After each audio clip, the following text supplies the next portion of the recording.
Have you ever wanted to create one of your own journals just like this?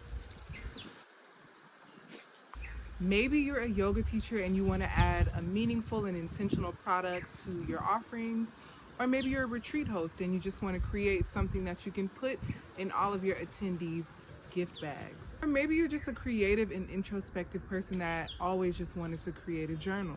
Well, this workshop is just for you.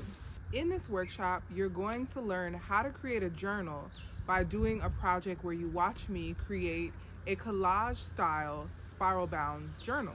We'll use the design software called Canva, which is a fairly easy to learn and use graphic design software. You're probably already familiar with it.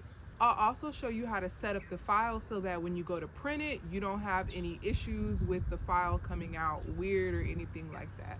I'm taking my 2 years of research and experience and showing you how to do it. And at the end of the workshop, you'll know how to design and print your very own spiral bound journal. This workshop is only around an hour, so you can do it in one sitting, or you can go segment by segment if you have a busier schedule.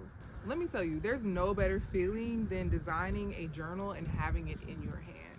So I look forward to seeing you inside of the workshop.